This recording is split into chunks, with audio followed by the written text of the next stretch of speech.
Now, the very first interesting case which came before him and which really catapulted him into fame was when he sat as a vacation judge. And all of you know this great order, it's not an order, it's really a big judgment, which he delivered in Indira Gandhi's case. Don't forget, Indira Gandhi was the Prime Minister of the country and a very powerful one at that. This little vacation judge heard arguments from both sides. The easiest thing he could have done is to have stayed the judgment and passed it on to his brethren in another 2 weeks, and they could have done whatever they wanted.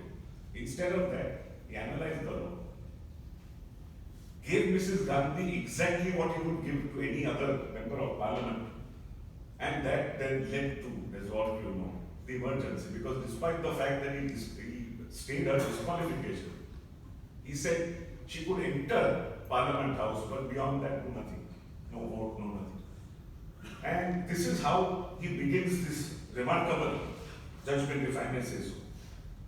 Having regard to the obstreperous environments and mounting tensions surrounding the events following upon the judgment of the Allahabad High Court, it must be stated to the credit of Sri Pankhewala and Sri Shanti Bhushan that in their suave submissions, they have shown how sound and fury only have thwart the thought-ways of law, and extra-legal tumults can be walled off from the courtroom.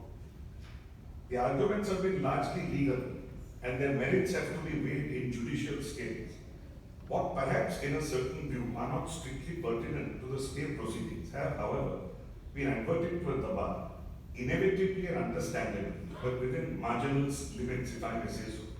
Because the proceedings in the halls of justice must be informed to some extent by the great verity that the broad sweep of human history is guided by sociological forces beyond the ken of the noisy hour or the quirk of legal nicety. Life is larger than law. Beautiful. In State of Kerala versus Thomas, which was a 7-judge bench of the Supreme Court, Justice Krishna Iyer, in a concurring judgment, gives us his idea of constitutional law. It's a very interesting and informative passage. It says, law, including constitutional law, can no longer go it alone, but must be illumined in the interpretative process by sociology and allied fields of knowledge. Indeed, the term constitutional law symbolizes an intersection of law and politics, wherein issues of political power are acted on by persons trained in the legal tradition, working in judicial institutions, following the procedures of law, thinking as lawyers think.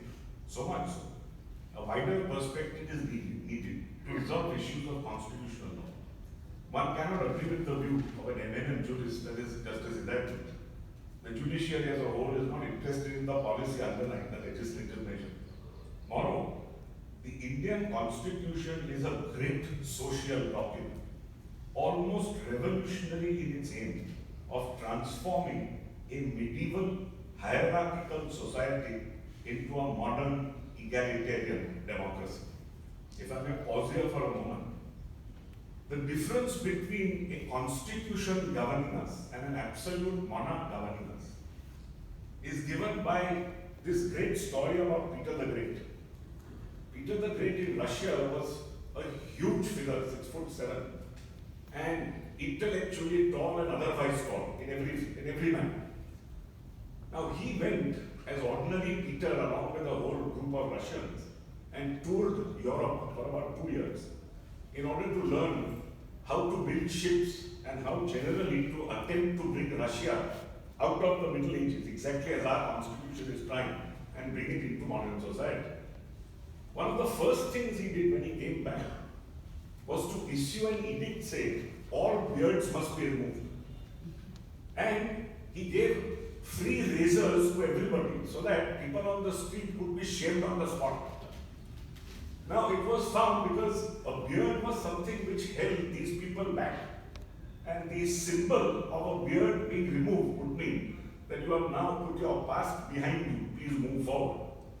It didn't work. So what did he do? Undeterred, he imposed a beard tax. And he said that all of you will now, if you want to keep your beards, state in a little placard in front that you have actually paid the tax. Otherwise, you will be shaved on the spot. Now, the distinction between constitutional law and the law of a monarch is that you don't do something immediately overnight and in a drastic fashion. You do it in accordance with the constitution, and that's where we come in. And hence the importance of these pregnant words.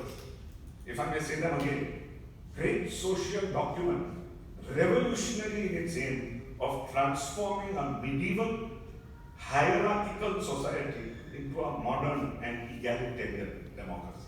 Beautiful. Its provisions can be comprehended only by a spacious social science approach, not by pedantic traditional legalism. Come now to another very interesting judgment. Commissioner of Expenditure Tax versus Raju.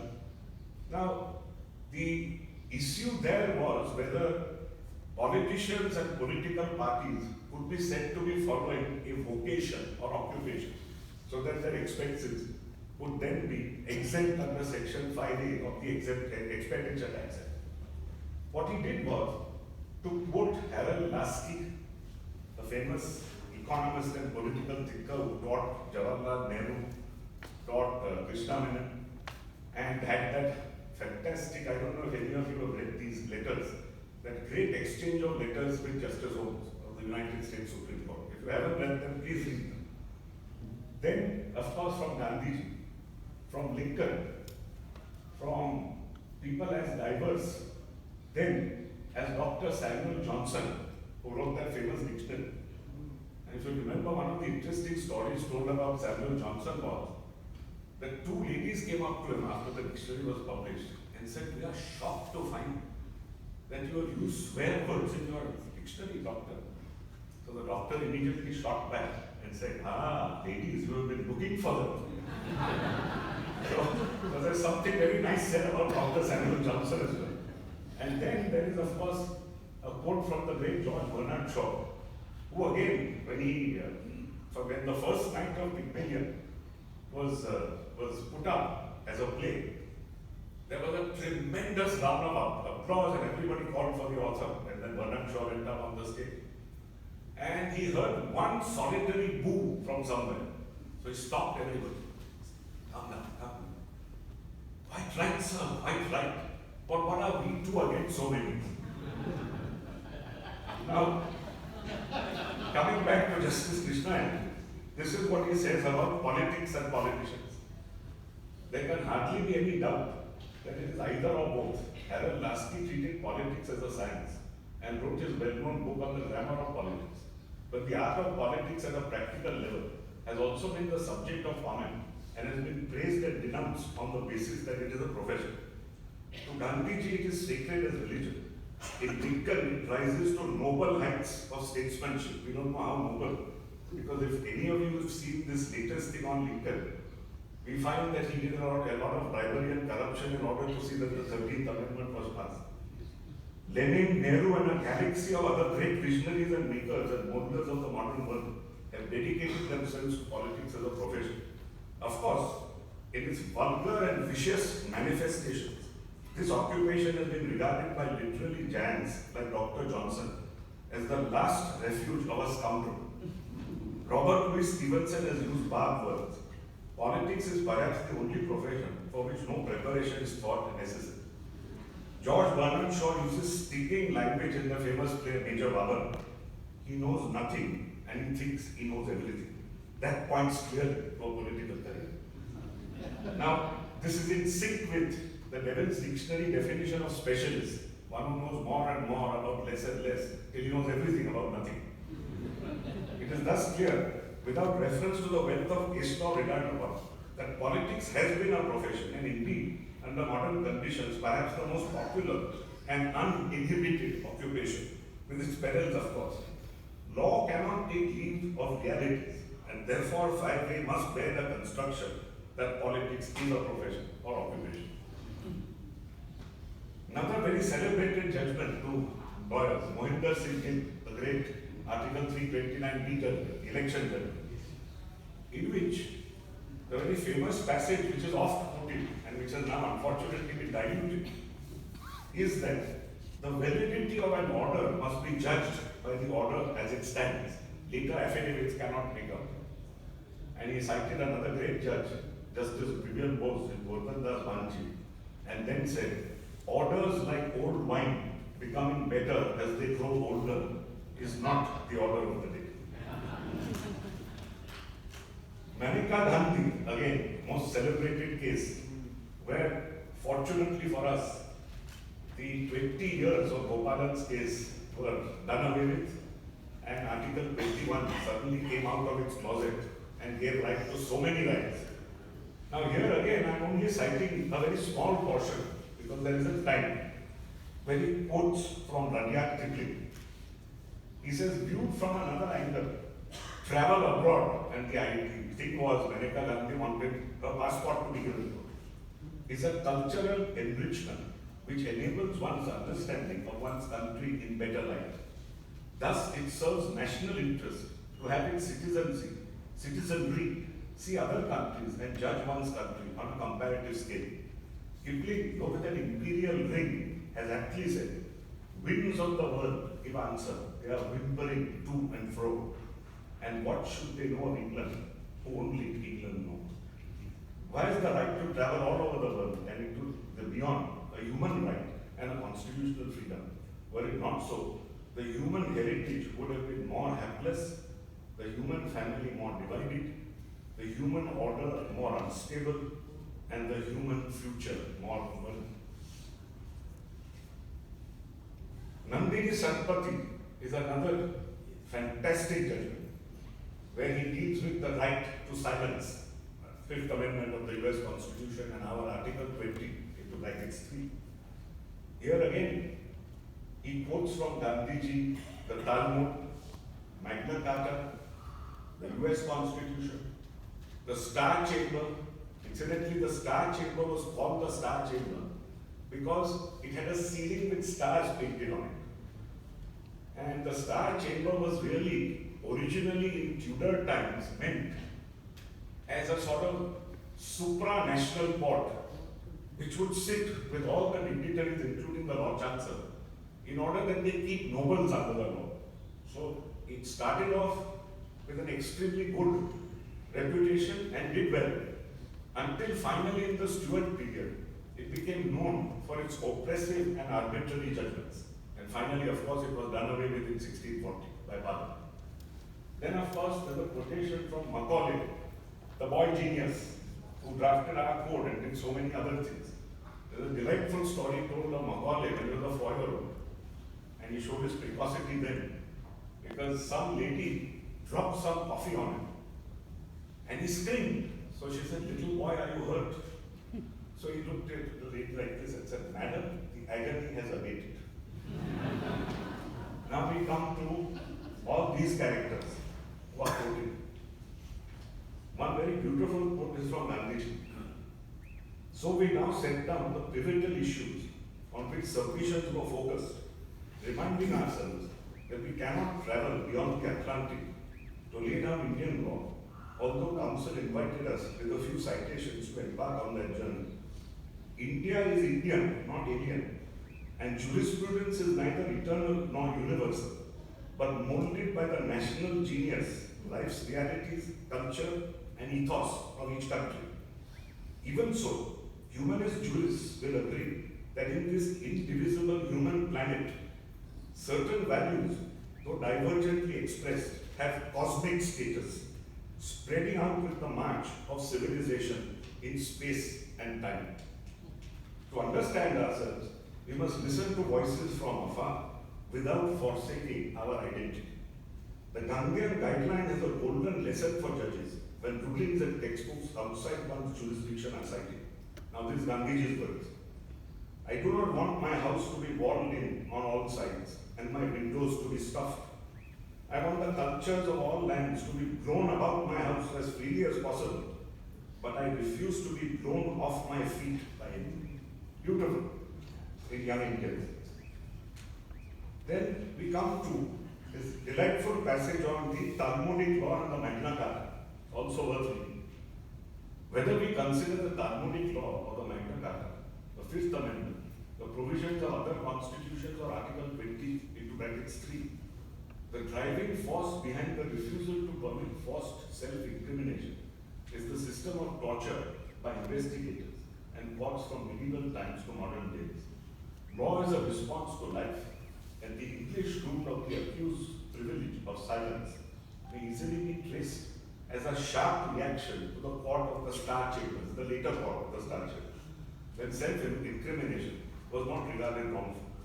Indeed, then the central feature of criminal proceedings, as Holdsworth has noted, was examination of the accused.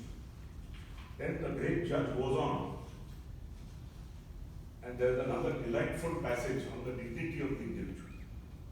The policy of the law is that each individual, accused included, by virtue of his guaranteed dignity, has a right to a private enclave. This is long before Kutuswara, where he may lead a free life without overbearing investigatory invasion or even crypto-coercion.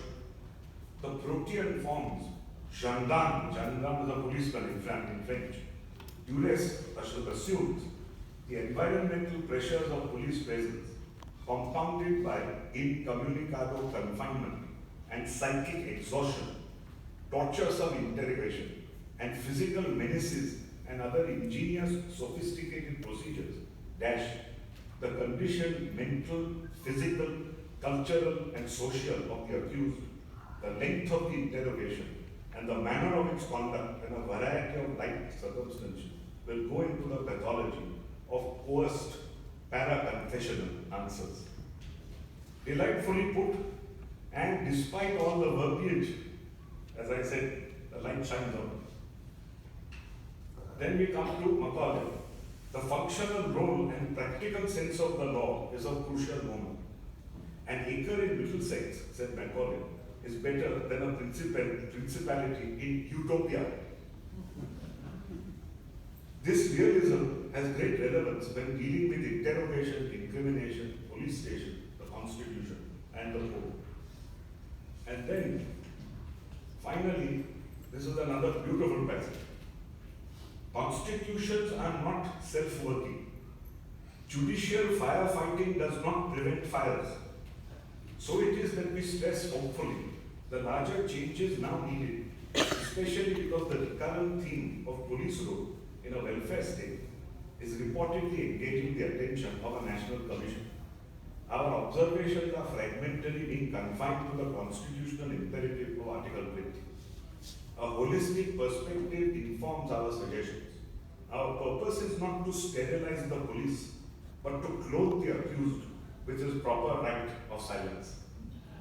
Article 20 is not a paper tiger, but a provision to police the police and to silence coerced crimination. We now come to several of his judgments on prison reform, where he did a huge amount of excellent work and really expanded Article 21. Now here, he speaks of Patanjali and transcendental meditation as being one of the techniques for bringing back prisoners out of their depression. And he says, there is a spiritual dimension to the first page of our Constitution, which projects into penology. Indian courts may draw inspiration from the Patanjali Sutra, even as they derive punitive patterns from the penal code. Most of Indian meditational therapy is based on the sutras of Patanjali. Counsel for the appellant has repeated that his client is taking an examination in accountancy, an indication of his anxiety to improve himself. We have no doubt that the jail authorities will afford facilities to the appellant to do this. And then finally he says, if needs be, by initiation into transcendental meditation courses or like exercises provided, that the appellant shows an appetite in that direction, and facilities are available in Hyderabad city. In Sunil Batra, the famous case of keeping prisoners sentenced to death in solitary confinement, this is what he says. He says, the roots of our Constitution lie deep in the finer spiritual sources of social justice. beyond the melting pot of bad politicking, feudal cruelties, and sublimated sadism, sustaining itself by profound faith in man and his latent divinity, and the confidence that you can accomplish by kindness what you cannot do by force. And so it is that the Prisons Act provisions and the jail manual itself must be revised to reflect this deeper meaning in behavioral norms, correctional attitudes, and human orientation for the prison staff and prisoners alike. We cannot become misanthropes and abandon values, scared by the off chance or some stray desperate candidate. Then amputation of limbs of unruly suspects may be sure a security measure, and corporal punishment may have a field day after a long holiday. The essence of my opinion in both these cases is the infusion of the higher consciousness of the Constitution into the stones of law which make prison houses. Incidentally, I obviously didn't cite anything from the Ballad of Reading Jail at this juncture, because the Ballad of Reading Jail specifically says in debtors' yard, the stones are hard and the tripping wall is high, and then goes on. The winds of change must blow into our careers, and self-expression and self-respect and self-realization, creatively substituted for the dehumanizing remedies and wildlife techniques still current in the jail armor. A few prison villains, they exist, shall not make martyrs of the humane many. And even from these few, trust slowly begets trust. Sarvodaya and Antyodaya have criminological dimensions which our social justice awareness must apprehend and actualize.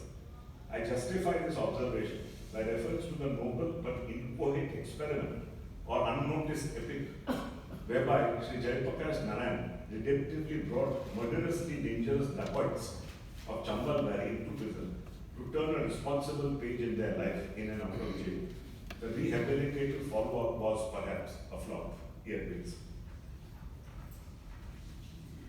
Charles Sobraj's one more great judgment in prison reform, in which he says, contemporary profusion of prison torture reports makes it necessary to drive home the obvious, to shake prison top brass from the callous complacency of unaccountable autonomy within that walled-off world of humans held incommunicado. Whatever fundamental rights are flaunted or legislative protection ignored to any prisoner's prejudice, this sport's writ will run, breaking through stone walls and iron bars to right the wrong and restore the rule of law. Then the parrot cry of discipline will not deter, of security will not scare, of discretion will not dissuade the judicial process. For if courts give in, when great rights are gouged within the soundproof, sight-proof precincts of prison houses, where often dissenters and minorities are caged, Bastilles will be reenacted. When law ends, tyranny begins, and history whispers, iron has never been the answer to the rights of man.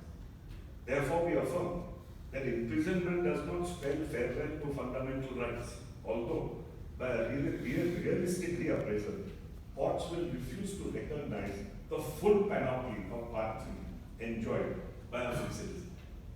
And another very beautiful sentence. Constitutional karuna is thus injected into incarceratory strategy to produce prison justice. As all of you know, karuna is the famous Buddhist concept of compassion.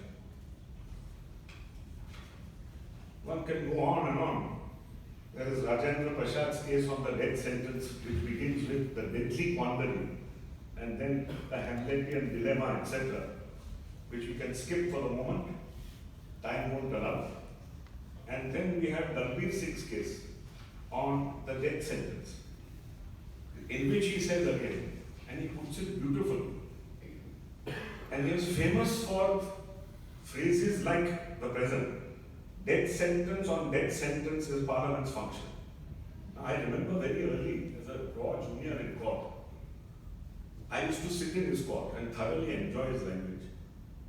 And very often it used to fly completely over the cuckoo's nest, which was the advocates who were arguing before. once he had told both some advocate, that listen, Mr. So-and-so, you are carrying coals to Newcastle without there being any Newcastle. That gentleman had never heard of coal, Newcastle, not being Newcastle, etc. Straight off. Another beauty was some criminal case where somebody tried to say that there was in fact an alibi and this man was not at the place at the time. So he smiled at him and said, absence of evidence is not evidence of absence. Dismiss. Interpretative non-application of death sentence when legislative alternatives exist is within judicial jurisdiction. And then he quotes Churchill. The mood and temper of the public with regard to the treatment of crime and criminals is one of the most unfailing tests of the civilization of any country.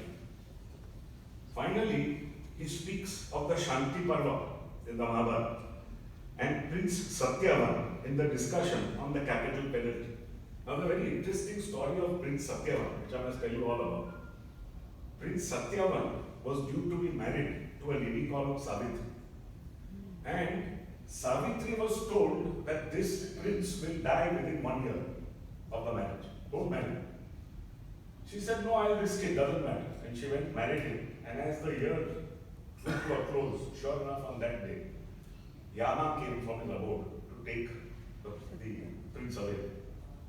And when Yama came from his abode, she was such a brave lady that she said, no, don't leave me with it, take me with it. So Yama said, your time is not up, I cannot take you with it. So she said, very well, then at least give me a boon. So he said, what boon do I give? The boon should be that I should have 100 sons with my husband.